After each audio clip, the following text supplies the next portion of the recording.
Siapa itu Pangeran Diponegoro? Pangeran Diponegoro adalah salah satu pangeran yang juga dikenal sebagai salah satu pahlawan nasional Republik Indonesia yang sangat berani untuk melawan para penjajah Belanda. Beliau adalah tokoh pejuang yang berasal asli dari Indonesia, yaitu daerah Yogyakarta.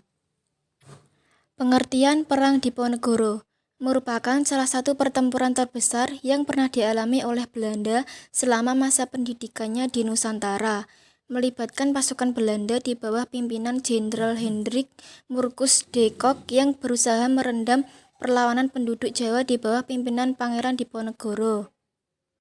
Latar belakang terjadinya Perang Diponegoro. 1. Timbulnya rasa kekecewaan di kalangan para ulama. 2. Wilayah Kesultanan Mataram yang semakin sempit dan para raja sebagai pengusaha pribumi yang mulai kehilangan kedaulatan. 3. Belanda ikut campur tangan dalam masalah kesultanan. Kronologi Perang Diponegoro. Pada saat melawan Belanda, Pangeran Diponegoro menggunakan strategi perang gerilya dan memusatkan pertahanannya di Goa Selarong. Pada puncak peperangan, Belanda yang mulai kewalahan menghadapi peperangan mengerahkan lebih dari 23.000 orang serdadu. Pada tahun 1827, Belanda menggunakan strategi benteng.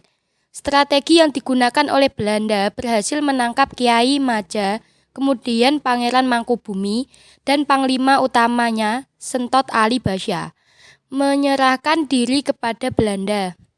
Pada tanggal 28 Maret 1830, Jenderal de Kock berhasil menjepit pasukan Diponegoro di Magelang. Di sana, Pangeran Diponegoro menyatakan bahwa ia menyerahkan diri dengan syarat sisa pasukannya dilepaskan. Lalu, Pangeran Diponegoro ditangkap dan diasingkan di Manado, kemudian dipindahkan di Makassar hingga wafatnya pada 8 Januari 1855. Perang pun dilanjutkan oleh putranya, yaitu Pangeran Jonet, Ki Sudewo, Diponingrat, dan Diponegoro Anom. Namun, sayangnya usaha yang dilakukan putranya bernasib tragis. Diponingrat dan Diponegoro Anom dibuang ke Ambon dan Ki Sudewo dan Pangeran Jonet terbunuh saat peperangan. Dampak dari Perang Diponegoro. A. Banyak menghabiskan kas Belanda. B. Kekuatan para raja atau bangsawan di Yogyakarta dan Surakarta berkurang. C. Belanda mendapatkan beberapa wilayah di Yogyakarta dan Surakarta.